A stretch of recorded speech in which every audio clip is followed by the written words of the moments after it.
Avant que j'entende parler de l'excision, je ne savais même pas ce que c'était. Je l'ai découvert de façon brutale.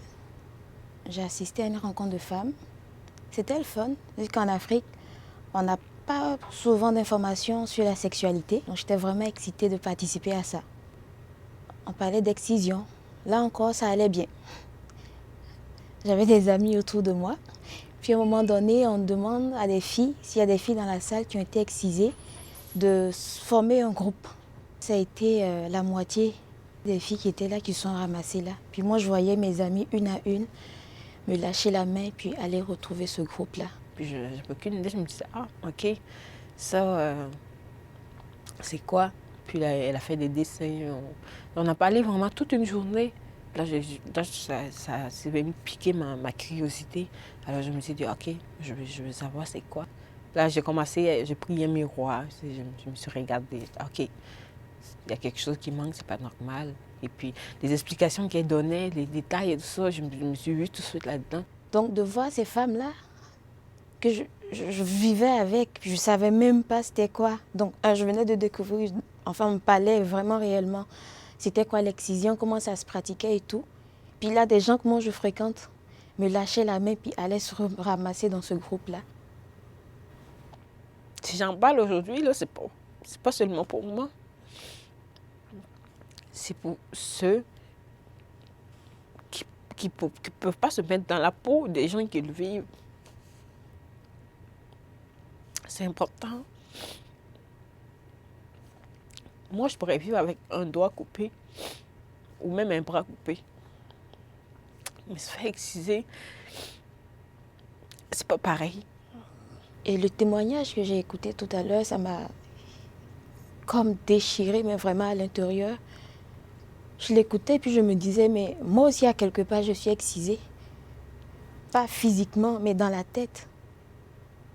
Je ne veux pas, ça joue sur notre façon d'être, sur notre confiance en nous-mêmes tranquillement.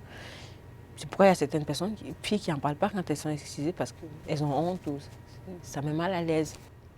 Puis là, le courage qu'elle est là de venir s'asseoir devant une caméra en tant que femme noire et parler de ces choses-là parce que c'est intime. Il faut le faire.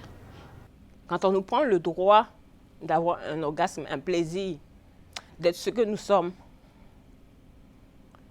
c'est une atteinte à notre dignité, à ce que nous sommes nous-mêmes.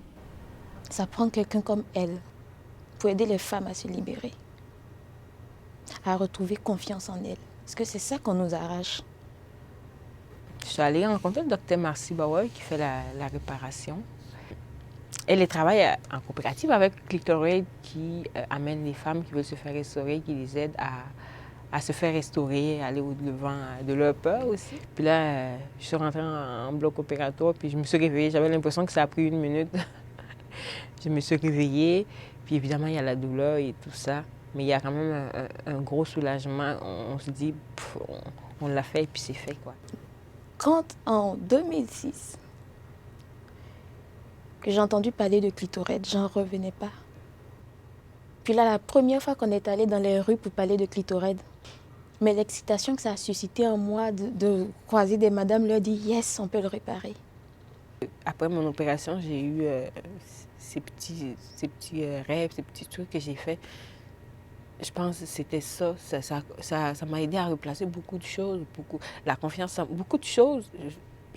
Je le sens plus physiquement, plus mentalement. Je ne sais pas comment mettre un mot là-dessus, mais je dirais que c'est... je me sens complète, quoi. Aujourd'hui, je suis tellement fière. Les dernières années que j'ai fait en Afrique avant d'arriver ici, que j'ai vu la bâtisse, le Clitoraid, l'hôpital.